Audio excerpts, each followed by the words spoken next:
Welcome back to another episode of Black Box. I'm your host, Makai. And I'm your co-host, Ray Maya. And today we're tackling a lot of theatrics that happened over the last week in American politics. But before we get to that, just go ahead and just make sure you're subscribed to us on YouTube. Go ahead and just leave a comment, leave a like so that we know what we're doing well and what we know, so that we know what we are doing not so well. But we don't do not so well around here. So let's get into this. Hello, Ramaya. How are you doing today? I'm doing well. I'm doing good. I'm a little tired, but I'm good. It's okay. How are you? I'm okay. This episode kind of means something to me because of what we're talking about. And but I'm just kind of in my head a little bit. Really? Yeah, just a little. Well, let's get it out loud. Yeah. Let's get it out. Well, okay, I guess let's start from the top. Yes. So last episode, or episode 0, the secret episode, we talked about TikTok, and TikTok had gotten banned. But now that we're back, TikTok is back. So it got banned for 14 hours, guys. Yeah, like literally overnight it was banned and then it stopped and it was a mess. It's back now. But the notification, the kind of like returning notification was something along the lines of, we have to thank our President Trump for allowing us to continue this app. And that's basically the gist of it. Essentially endorsing the fact that Trump had saved the ban. Yeah. And that is a whole thing itself, because he was the one who started the whole TikTok wanted to be banned. Right. So I think it was definitely one of those tactics, get the younger people on his side, kind of thing. I mean, nobody forgets about that though. I didn't forget that you wanted that to be banned. That's the thing, though. I feel like a lot of people are going to forget that. It was kind of the whole stimulus check thing of putting your name on it and saying that you are responsible for it, when in reality you are responsible for it. But not in a good way. No, that's true. That's true. I definitely have seen kind of a fairness of people remembering him wanting to ban TikTok and then those forgetting about it, oh, thank you, Trump, whatever. So I don't know. I find it kind of weird. It was kind of one of them stunts, but it was just a lot. It was so many. It was just an emotional. Everyone was we have to leave and we're not going to have it work. It was a lot. I didn't even have that much of a. I know it's different for people who really make a living off of it, the app though. So I understand it was kind of a scary moment for those who actually do pay their bills through TikTok. Yeah. They're content creators, people who use the app for that. So I can understand that. For me personally, I just was it was a great app to use, but I never held so much to the app itself, and I had somewhat of a I don't know. I had a feeling this is probably gonna be back. I'm not gonna lie. It's honestly, probably not gonna be nothing. If it's come back, it does. If it doesn't, it doesn't. And then 14 hours later, it's back. Back. Yeah. But I actually did something. You know what I did? Wait, what did you do? Listen. So I'm at the gym. I'm at Planet Fitness, y'all. I have to download the Planet Fitness app to get into the gym. It was not downloading because my storage was full. I was like, okay, let me release some storage. I offloaded TikTok. My normal routine of what I would do, I download my Planet Fitness app. Okay, I'm good. I'm in the gym. I'm like, okay, I want to get on TikTok or something. No. I click the app. It says, this app is no longer in the App Store. Oh my God, they got me. Oh my God. I know so many people who's literally uninstalled and it just disappeared. Phones with the TikTok apps are going for hundreds of more dollars now for just phones that people have phones at that app on their phone. Oh wow. So on their phone just because it has TikTok on there and people would buy it. Oh my God. Oh yeah, that's absolutely insane. No, I'm not doing that. I was gonna say, if you didn't catch that, we just found out that apparently they're selling phones for phones with the TikTok app on it. They're selling those phones, which is crazy. I didn't uninstall it. My partner did, and they're devastated. You just can't get it anymore, which is crazy. That's crazy. If you go I've been using it on my MacBook, so if you real? It's not the same. It's kind of not, the vibes are off. Yeah, I'm on there, but I can see I can access my account, all my stuff. I'm on there, it's just not on my phone. But I have noticed, and it's something actually I've seen this when I was on TikTok. I think last night, someone mentioned how the algorithm is different now. It is. It doesn't feel something's off. There are a lot of creators who are probably just gone for good now, and I feel like that was like a big hit. Like I don't see all of the creators I saw. Maybe like 3/4, if not half, of the people who I follow maybe are still there. It's definitely off now. Yeah, and there are definitely suppressing content now. Absolutely, like, confirmed. It's been confirmed. There's a lot of news content that I don't see anymore at all. Lives, people notice that people's lives aren't coming up on their For You page anymore. So it's different. It has a different feel to it. Something's definitely off a little bit with the algorithm for sure. Yeah. So. And speaking of off, I think we can talk a little bit about the inauguration. Ooh, Jesus. So before we actually get to like the event itself, I did want to bring up something that happened before, just like some of the performers that came out. So we found out that Snoop Dogg performed at the inauguration. Carrie Underwood also performed at the inauguration, and Rick Ross as well, and Nelly as well, and Soulja Boy, and Soulja Boy. Right. No, okay. You can cut that out. I've got no comment at all. I'm just wondering, like, well, okay, I'll say this. Amanda Seales, if you don't know Amanda Seales, she's like she's from Insecure. She's also like a known activist, like very popular on Instagram for her political takes. And she slammed Nelly and Snoop Dogg. And I think she was justified in that. So ain't nobody gonna perform for Donald Trump, huh? Which one of you jigaboo gonna be the first one to do it? I'm waiting. I'm gonna roast one of you. I'll be the one that performs for him, sir. 5 minutes later.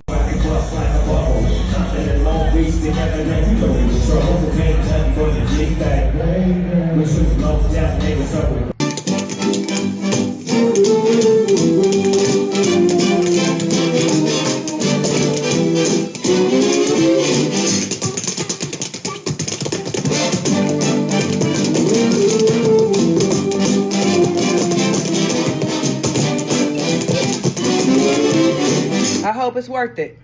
It was funny because she literally posted like I think Snoop Dogg had made a TikTok video, but she like like stitched it on Instagram, and it was Snoop Dogg basically being like, oh, like who's gonna perform at the inauguration? Like, or no, he was like, who's gonna perform for Trump? Like, if you perform for Trump, like you're lame, whatever. He didn't use exactly those words. I don't know if I can repeat those words on this podcast, but he said some very choice words. And then literally she like snap cuts to him performing, and it was just like, what are you doing? It's just tacky. It's tacky a little bit. It's like I really don't know. I don't know. I'm not shocked by a lot of this, honestly. Like, you know, a little bit. I'm a little shocked. I mean, I think we're at the climate of where we're at right now. Everyone has their own views and ways that they look at where our government is today. Especially now, it feels more so of a Trump against whoever else kind of thing now. It's not more so of a, you know, you have your democracy and the republic and whatever else, you know, it's just kind of like this person or that person. And I think everyone has their own views to it, honestly. So people are going to do what they want to do. If they feel like Trump is the good candidate and they're glad that he's president and they want to support him and back him, that's what they're going to do. Some of them, I feel like I did see where I seen a clip of Nelly explaining how he felt like, you know, it was just, he's there for the government, I think he said. Like, basically just to backing our government, you know, kind of thing like that. Not more so of Trump, I guess, but more so of just the rights that we have or something like that. I don't want to quote too much because I don't want to misquote what he said at all. It'd be wrong. But it was more so not leaning towards Trump, but more so of that aspect of it. So, again, it may not be so much of Trump. It may be their own thing. I don't know. Hey, I'm not in their heads. I'm not in their minds at all. True. So it is what it is. I just feel like you can't divorce the two. You can't divorce the two. Like, it is Trump's inauguration. It's not like another president day, like random president. No, it's Trump. And for me, I'm just kind of like, you should know who your fan base is. You should know who are the people who look up to you, especially in the Black community. Absolutely. And it's just kind of like you sold out. Like, you did. I mean, you can't, maybe I shouldn't say that on camera, but you kind of tried to read people for performing for Trump, but then you yourself do it. I feel like that's kind of two-faced, in my opinion. I mean, I can see that, especially when you are very vocal about, you know, that not wanting to perform, or people like us as Black people performing, or Black artists performing at Trump's inauguration, or things dealing with Trump or whatever, and then doing so. So I can understand where people are coming from with that and saying that deal, but I don't know. Maybe the guy changed his mind. Maybe Snoop was like, you know what? I changed my mind. Some people need the money and like. Yeah. You know, I was just saying, like, you even, think like, about all the circumstances of it. Either it could be money or whatever, or just because they want to, you know? Like, there's very many factors and reasons of why people do what they do. I don't really take it to heart too much, because at the end of the day, there's so many other Black artists who have done things that you could say they sold out and a lot of stuff too. So that's why I'm saying, like, I'm not shocked about a lot of when stuff like this comes up, because I'm like, well, Black people have always had their own views and stuff like that. And sometimes for others, it may seem like, oh, you're wrong. Like, oh, you're selling out, or you're doing this, you know? And we all have our own views and ideology of how we look at things like that. We do. You're right. I want to take it back. Snoop Dogg, you're not two-faced. Just in case this comes out later, you're not two-faced. I just felt some type of way about it. I understand. I understand how you feel. That's what I wanted to express. I know. I understand how you feel. I always try, I think in these situations and circumstances, especially in where we are today, I try to look at all sides of why people make the decisions that they make, why they feel the way they do, why they think the way they do. There's a reason for it, whether it's right or wrong, or whether I agree with it or not. There's always a reason for it, regardless if I like it or not, to be honest. So, do you think that the backlash is warranted, though? Like, do you think people shouldn't have backlash? Do you think they should be held accountable, or? I can see where accountability can stand in when you did make a statement. You know, like, I can understand that, you know, Snoop Dogg's statement beforehand, and then now he's doing something totally opposite. Like, I can see, like, people questioning that. Like, of course people can question that, you know? Like, that's with anything somebody does. Like, you say one thing, you do a whole nother opposite thing. So that's what anything. So I can understand that. I don't know if I would say it should be more so of such hate towards it. Yeah, I never am one person to put hate towards anyone for whatever they want to do. It's their life. They choose to do what they want to do, regardless if I like it or not, you know.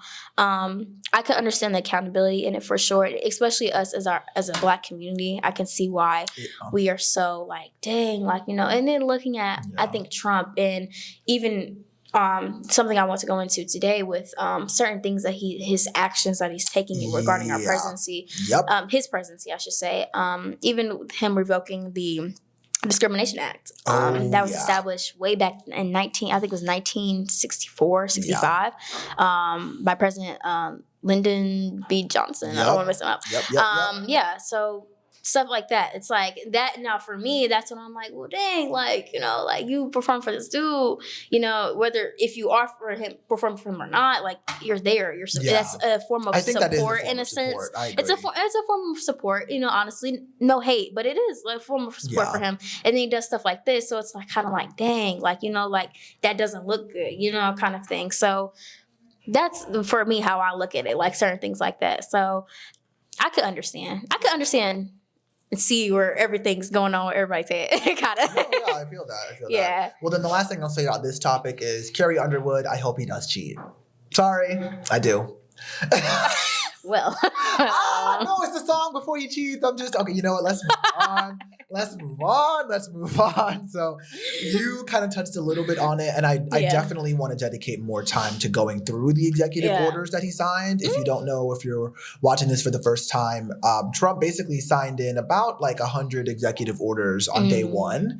And we're going to get to that in another segment. But I just want to talk a little bit more about the inauguration as an event. What do you think about the fact that Michelle Obama didn't attend? That woman is she is not a president. The specific attention on it, like, I don't understand why. She's a Black woman. Like, it just there's something a little, the level that y'all have for this woman to do stuff, but President Trump was not there for Biden's inauguration last year. Oh, that's no one didn't boast like, oh my God, he's not there, like, and go crazy like how they're going crazy on her. Like, that woman don't gotta be there. She doesn't want to. She don't want to be there. She don't have to be there. I don't understand why everyone's so up in arms about this woman being here. God, I'm screaming. Please let her live. I think, Jesus. I pray, Michelle Obama. I pray you're doing well. I pray you're thriving. Yes, girl. Please take your vacation. Literally, take your vacation. Like, you need it. Out. She had a spa day. Like yeah. It's just so I don't understand it. Yeah. I don't. I'm pretty sure. I'm pretty sure President Barack Obama was fine. He walked in there smooth like he always do. Yeah. He was good. He probably didn't want to be there, but I don't think nobody really wanted to be there. But it is what it is. I just don't see what the big deal is, to be honest with you. Okay, honestly, well then, the last thing we'll do before we end this segment, I just want to bring up one more little point. Mm-hmm. So, and we might put a picture of this in the actual video, but Trump didn't put his hand on the Bible he was sworn in. He didn't. How do you feel about that? I don't know. It's weird. Yeah, because it's like kind of odd. Like every president does that. So for you not to, I'm like looking at him like, why did you not do that? It's just so weird. Everything was really odd to me. Everything was a little bit odd. Yeah. I don't know, and it was indoors, which I'm quite certain it was probably because of his former assassination attempt. Yeah. So I could see why that would probably be indoors. But it just was really interesting. A lot of things was going on during that was odd. Like all the big CEOs being there. Oh, we're definitely going to get into that. Very telling for me. Like, I'm like, what is going on? Like all these powerful billionaire people who control so much of what we use and do today as just regular citizens. It's like, y'all are all here. Y'all are all coming together. What is going on? Like, it's like, so it's just everything was a bit odd for me. It was a bit, I don't know. I don't like any of it. But one last thought before I actually, because I did want to circle back to the first thing we talked about regarding Black artists. I think also, it just came to my head too. I think another reason why people are so up in arms about it as well is because a lot of these artists are people that we love, that we listen to, that we grew up with in the Black community. I personally love all these artists. I'm not gonna lie. I love Nelly. I love Snoop Dogg. Love Soulja Boy. I listen to Rick Ross. I grew up listening to them. Grew up listening to them. They're a staple in my household. So of course it's that form of connection. I feel like too. And then it's like you see somebody, a family member, and they doing something they're not supposed to be doing or do something. They're like, dang, like you better than that, kind of thing. So I think that's where a lot of people have a feeling towards or feel like, But again, they're grown. They're gonna do what they want to do, of course. But I think that was something that just came to my head as to why I feel like a lot of our people in the Black community feel a way in a sense. Of course, because of that connection. I feel like if it was anybody else that we didn't rock with for real, it'd probably be like, oh, boy, whatever. But I think these are artists like that, icons in our community. Yeah, definitely, especially Snoop Dogg, and Nelly and stuff like Soulja Boy. Superman, everyone knows the dance. So that's what we grew up on. All the features from Rick Ross, absolutely. Yeah, they in my playlist, all of them. So I definitely understand. But that was my last little nugget from that first point. But Inauguration was a bit odd. That was a bit much. All right, well then we're gonna get into that in a moment. Let's just take a break, and we'll be right back. See you. And we're back. What's up? So we kind of left off on a really good point. We were talking about weird energy at the inauguration. And something I wanted to bring up is how do I describe it? We'll just call it Nazi salute that Elon Musk did. Yeah. I really don't. There's been a lot of debate around what the gesture was. Was it a Roman salute? Was it just an awkward gesture? Oh, he has autism. He didn't know. I want to hear your thoughts, and then I'd love to share mine. Well, yeah. So I went back and I watched the clip a few times. He definitely did that.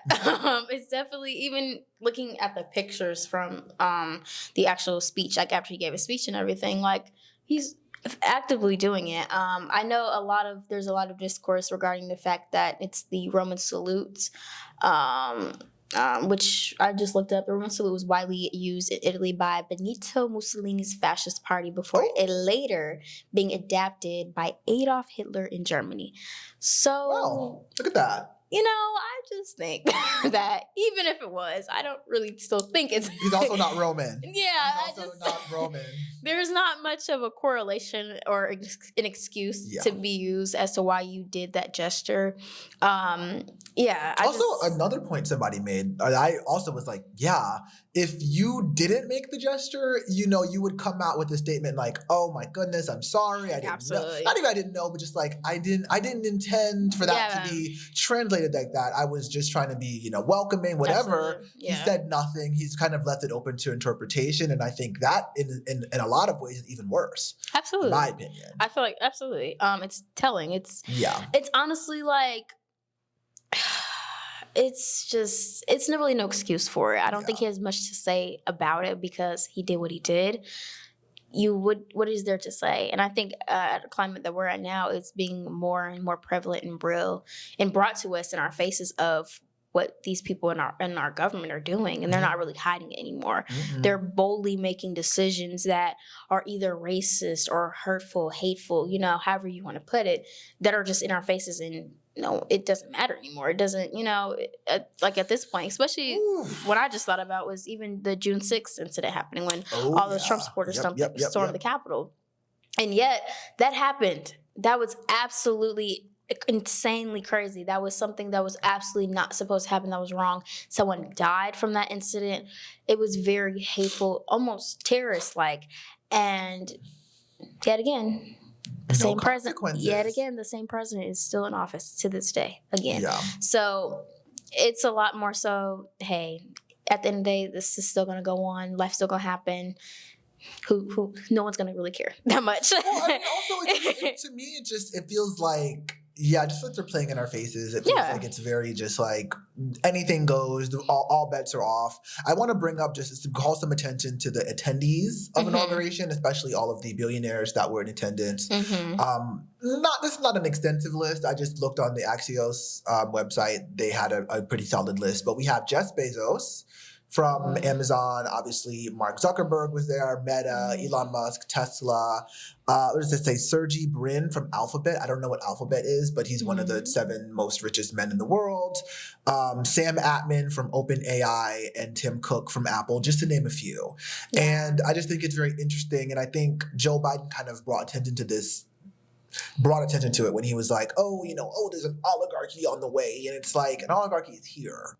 But I'm just interested in this idea of like what that means. Like, what does that mean to have these rich, mega, billionaire millionaires in attendance at this presidential event, and basically lobbying and influencing the way that we as American citizens are able to like approach government, approach everything really in terms of the way our country is run. Like, what do you have to say about that or think about that?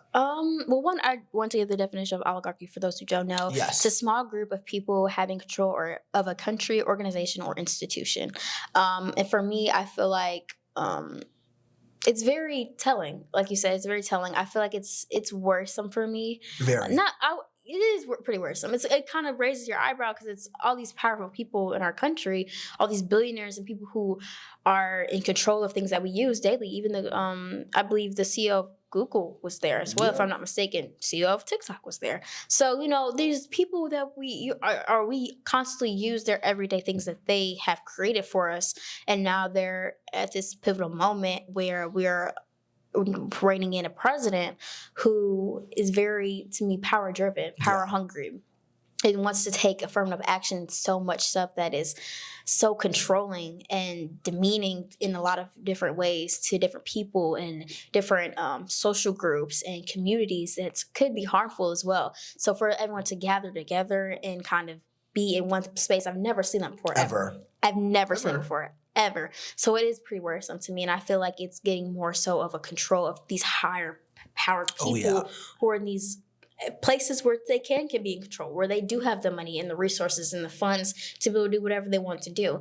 And if, like I heard, if Elon Musk wanted to have his own little country or town or whatever filled with Tesla this and Tesla grocery stores and all this stuff like that, it may seem like, that's like a little good idea or whatever, but it's scary. Like, how does one person have so much control of that? And our world's slowly becoming this just power drivenness of these More sex. men just taking over. You know, it's it's no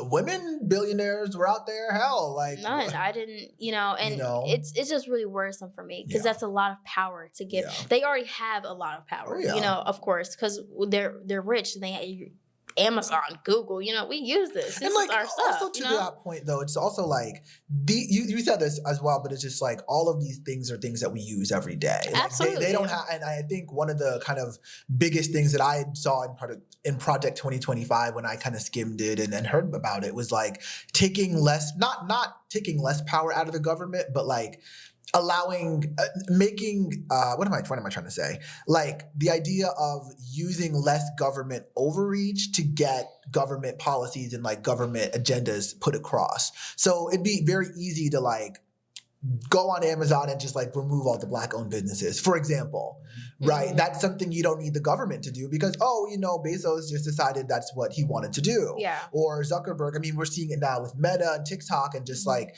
censoring content, suppressing content, flagging content has been a very big thing, even with AI and just the environmental impact of AI. And then what that means to have open AI as this big, government backed entity. It's like, we really have no say in these things in a lot of ways. And now they're getting intertwined with our government. It's like, where's Yeah. the line? Where's the line? And it's kind of the line is slowly disappearing. Yeah. And everything's slowly coming together. Oh, yeah. I don't think many people are paying much attention to, especially those who aren't into politics or government and really don't care, as much. Like they're like, you know what, I'm here at work and I got family to feed, I don't got time for this, But it's definitely important to raise attention to because it's happening in our eyes and no one's really noticing that at all. That's why we're here. That's exactly why we're here, to talk about it and get into it,